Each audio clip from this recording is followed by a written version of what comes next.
Et même bonjour YouTube, j'espère que vous allez bien. Et bien aujourd'hui on va parler de la Tabor 125. Aujourd'hui je vais faire ma petite conclusion, pas la finale, mais une bonne petite conclusion pour vous dire, eh bien, est-ce que cette moto vaut la peine d'être achetée en 2024?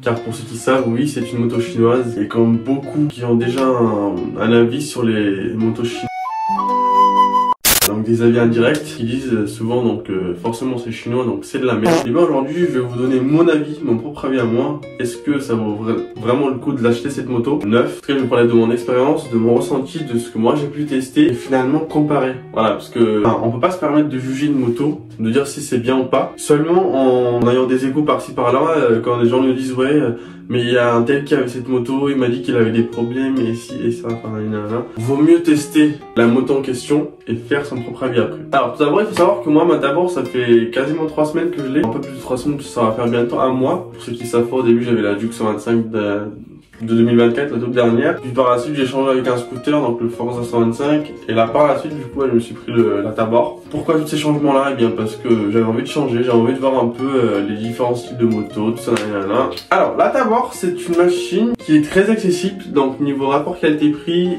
je trouve aussi qu'elle est plutôt bien réussie pour un prix de 3007. Donc il faut savoir que cette moto, donc c'est un des seuls trails aujourd'hui en 2024 qui libère 14,5 chevaux. Donc c'est le maximum autorisé entre guillemets. Enfin pour la 125 en tout cas, c'est un peu la seule qui est très bien réussie en France. En tout cas. Et c'est un peu la seule qui arrive à se démarquer. Alors moi il faut savoir qu'avec ma Tabor, durant mes 1150 km que j'ai fait parcourir jusqu'à maintenant, je n'ai eu aucun problème. Vraiment aucun problème. Pas de problème moteur, pas de problème...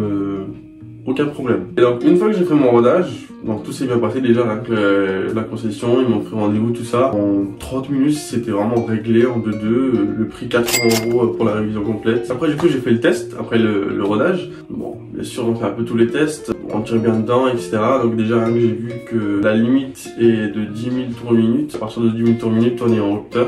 Et donc on les atteint assez vite quand même. Et puis donc il y a une Vmax de 122 compteurs, donc après le bloc qui fait à peu près 110, c'est une 125 les gars, comme, enfin, encore une fois. C'est pour ça qu'il y en a pas mal qui étaient choqués de ma réaction, de mes réactions durant ma dernière vidéo, qui m'ont dit que j'étais déçu. Alors non, pas du tout, je suis pas déçu de cette moto. C'est juste que voilà, comme j'ai déjà pu tester une moto meilleure on va dire, parce que bon voilà, la Duke 125 elle est pas dégueu non plus, donc j'ai pu tester plusieurs motos. Donc forcément pour moi c'est pas sorcier, tu vois. Ah oui Jamy. Je pense que ça reste assez général, assez similaire, on va dire. Donc aujourd'hui, la question est, est-ce que cette Tabor vaut vraiment le coup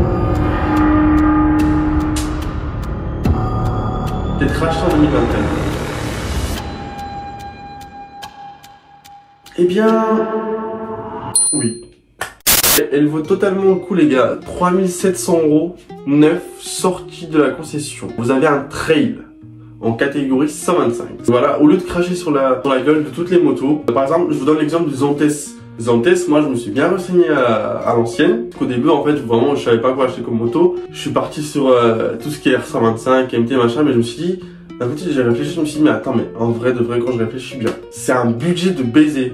Tu donnes 6000 balles pour une moto, pour une 125, alors que tu rajoutes 300 balles, genre, t'as la version 300. Et chez Zantes, pareil, ils proposent des très belles machines comme la Scrambler. Là, récemment, ils ont sorti la C125. Ils ont un Hyper Trail aussi, un Roadster, même 2 Roadster, je crois. Zantes, ils font des machines comme ça, alors que c'est chinois.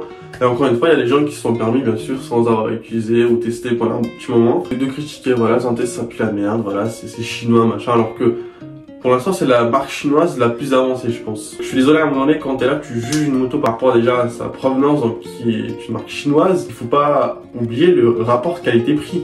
Parce que chez certaines motos, voilà, de très grosses concessions aujourd'hui, par exemple, si t'as une moto qui a 6000 balles et que t'as même pas de warning encore, et des feux LED, tu te poses des questions. On va pas cibler de marque, hein, mais c'est pas grave. Donc oui, les gars, ça vaut clairement la peine d'acheter. Sachant que c'est une moto qui fait gros gabarit, le confort. Vous avez un très beau confort, vous êtes très bien assis dessus, avec des suspensions mais incroyables. Si jamais vous voulez faire un petit road trip pour aller je sais pas où, vous pouvez transporter des bagages avec vous, déjà rien que ça. Vous avez une béquille centrale.